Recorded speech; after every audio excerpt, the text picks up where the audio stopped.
President Trump is taking another big swing at Big Pharma, and this time he's promising prescription drug prices could drop as much as 80%. Now, if he pulls this off, it could be one of the biggest wins yet for your wallet and your medicine cabinet. Chris Bedford is here with more. So, Chris, it's actually a Democrat representative in Ro Khanna who's offered to introduce the legislation for the EO exactly as it's written. So are we going to actually hear on the mandate, are we going to have to thank a Democrat on this show potentially? Yeah, Ro Khanna is an interesting guy. He's got a lot of different things where he and I are going to disagree with pretty strongly. But some of his stuff he's talked about with censorship, some of the stuff that he's talked about with COVID, some of the stuff he's talked about with children's access to the internet, and some of the stuff that he's talked about with pharmaceuticals is directly on. He's kind of an interesting Democrat, doesn't really fit in with the others. He's Silicon Valley is who he represents. And sometimes he has some positions there which are way too protective of his friends in Silicon Valley. But at the same time, he tries to balance that. And he's not his big donors and his backing and his base are different from a lot of just kind of the rabid left-wing base that you see in other parts of California. They walk a different line. And so you'll see, not ever since he came to D.C., actually, since the first week he was here, I got an opportunity to meet him. Just someone who's more willing to kind of buck the Orthodox Democrat views. And right now, I mean, the Orthodox Democrat view for my entire life has been to lower prescription drug prices. That was a huge aspect of Obamacare, every other thing that they've ever tried to sell. None of it's ever worked.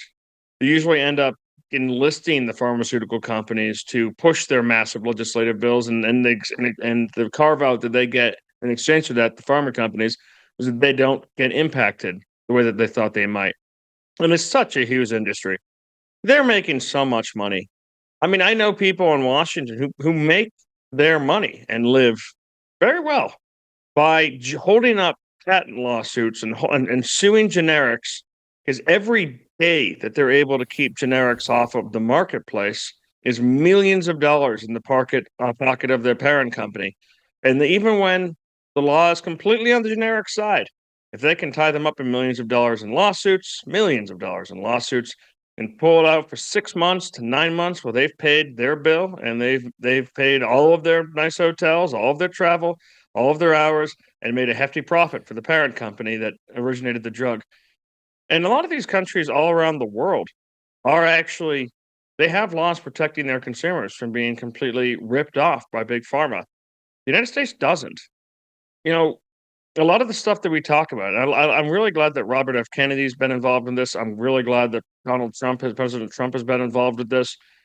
There's so many aspects of American corporatism, whether it's poisoning us and making us fatter than any other country in the planet or any time in American history, despite the fact that we work out in this country significantly more than any other country I've ever been to. The weight gain, the poison in the food, the sugars, the Ritalin, the incredible pharma prices. And we tell ourselves this is just the price of freedom. We're the freest country in Europe. They can't get this.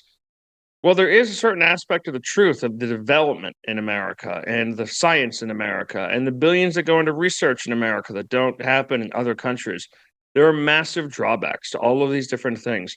And I'm really happy to see both parties. I'd be shocked if Democrats really came on board with this. They're going to say it's not what they want, so they're not going to do it. They don't want to give Trump a win. But it'd be great to see both parties actually walking in unison saying, no, you can't rip off our sick. You can't rip off our dying. This is completely insane. Yeah, on that note, while we're on this topic real quick, I mean, Ro Khanna is interesting.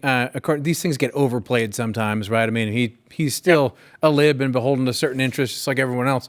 But he is interesting, and we have to give him credit because people like Bernie Sanders, who by all rights should be for this, right, are awfully quiet right now. And there's a lot of people on the left who have egg on their face because they're not going to do a damn thing about it. So kudos to him for coming out and doing this. But given that Congress has, 5 achievements to its credit, to its name since the Trump administration started, do you think there is any there? Is there any potential that this could be a win-win for everybody? I mean, not in the Senate. Extremely unlikely, I would say. It would be a great. I think you could definitely get it to the House of Representatives. But I mean, keep in mind that the Senate is where legislation looking at safety regulations on the railroads after they literally blew up an Ohio town was completely steamrolled because of the amount of money the railroad industry puts into different senators' pockets. You had conservative Republicans and liberal Democrats alike coming down on Vice President Vance. You had open, angry words gone that were shot back and forth in public at a hearing between then freshman Senator Vance and Senator Ted Cruz, who you would think would be on the same side, but absolutely were not on those issues. And a lot of that is because of the influence of money and also an unwillingness to do anything. And I can already see this is such a classic line from these different fake conservatives. Well, Ronald Reagan wouldn't regulate these markets. That's not true. Or Ronald Reagan wouldn't be interested in getting the same rates that the rest of the entire planet gets to have access to the technologies that we develop in our country with our infrastructure and our universities and our R&D. That's not true either. But that's the kind of thing that they pull when they're actually afraid of this sort of thing. I mean, you would have thought that after all of the excesses of the first couple months of COVID, first 9 months or so, that when a vaccine finally came around, a very faulty one, it later turned out, that Republicans would be willing to look at everything that had gone wrong and say, you know what? I'm not going to mandate that citizens get this. And if they don't, let corporations ban them from doing business or going to their local grocery store or keeping their job. They literally didn't do that. And of course, they cited Ronald Reagan, who's not around to defend himself in doing so. So I would love to see something happen. And with the president pushing, if he really does make it an effort, then maybe you'll see something with if Democrats start to break. But that win with the current partisanship seems unlikely. Let's move on to your Beltway brief for today. I love the title of this, by the way. Who can lead the Democrats out of the wilderness? Well, Bedford, you wrote it. Who can lead them out? Who can do this? No one. At least no one right now. And that's kind of the point. And speaking of Bernie Sanders, Matt, he's kind of a classic case. I remember being in the campaign trail in New Hampshire in 2016, the primary trail. Sanders was out there, and Donald Trump was holding really electric rallies at this point, and he's held electric rallies since. And not to put him down at all, but Bernie Sanders rallies in 2016 were like nothing I'd ever been to. All of it was pretty new between those two candidates. And it was surprising to see how many normal people in New England and Iowa and around the country were in between Donald Trump or Bernie Sanders, because both of them were expressing extreme contempt and dislike with the status quo and what was going on, and letting the American people pulling back the curtain and saying you're getting ripped off and people are lying to you. But to go into that gymnasium, the one where I saw him at a high school gymnasium that was packed out, the crowd was young. The crowd was electric. The crowd was growing in its applause and in its rage. And it crescendoed with Bernie Sanders ending his speech with his finger pointing in the air, calling Hillary Clinton a war criminal for her vote in Iraq. And the place, I felt the floors rumble underneath me with how much energy was in there. That's not the Bernie Sanders who's not going to join with Donald Trump to do prescription costs.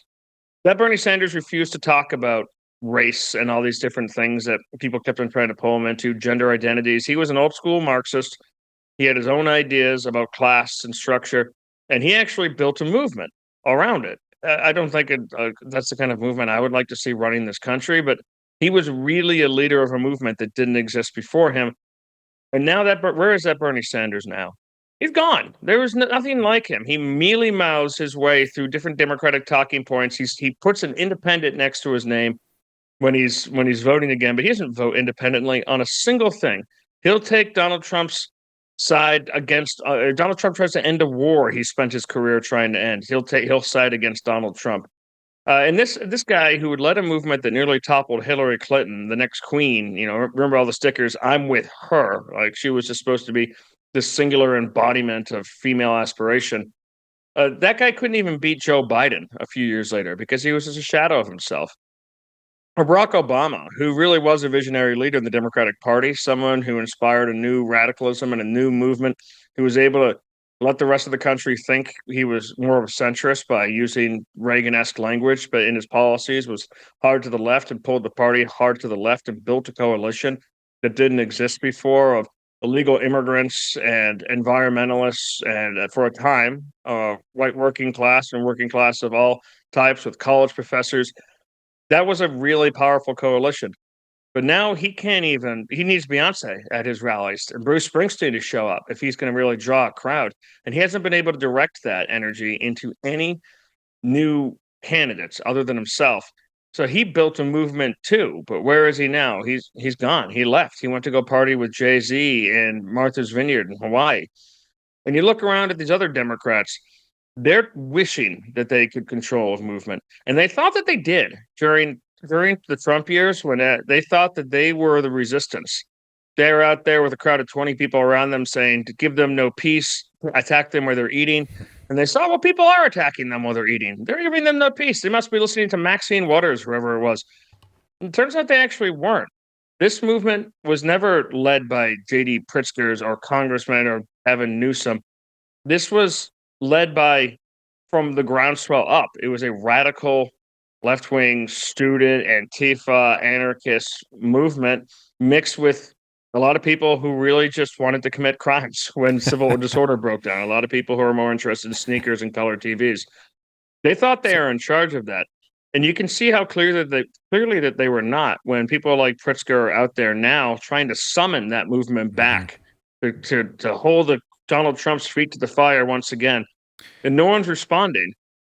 And at the same time, if you want to see just how much this movement actually led them around by the nose, look how many Democrats are trying to walk back the excesses of 21, 22, 23, 24, 16, 17, 18 that they participated in.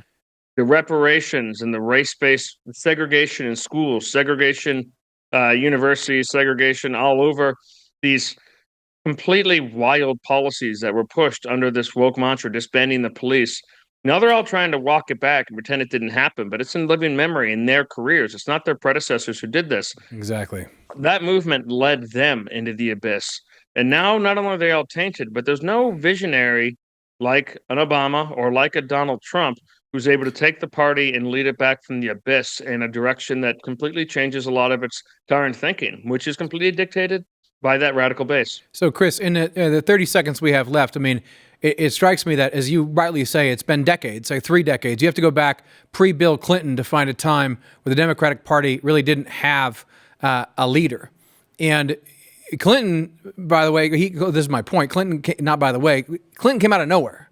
So, I mean, it seems like you're sort of pushing for, look, the next leader, like we don't see him now, but this may come unlooked for at some point. Yes, he's someone who will come. Republicans shouldn't just rest on their laurels. Eventually the people get sick of their excesses. I mean, Ronald Reagan won his re-election with an absolute historic landslide. H.W. Bush, who didn't really stand for a lot of what Ronald Reagan stood for, was able to win another 4 more years, promising no new taxes, pushing back in some ways against NAFTA. Actually, he was more of a pro-NAFTA guy, but then promising a reinvigorated American economy. He wasn't able to deliver any of that. And even winning Desert Storm and trying to fix the fatigue of Vietnam couldn't change the fact that he broke his promises and people were sick of it.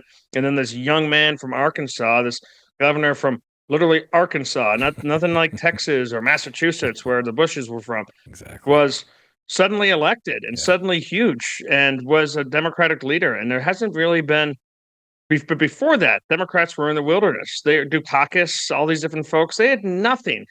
They had Jimmy Carter for a blip because of the excesses of Nixon and because of the mistakes of Gerald Ford. And then they were just swept right out after that. They spent a long time in the wilderness and could again if they don't change their ways.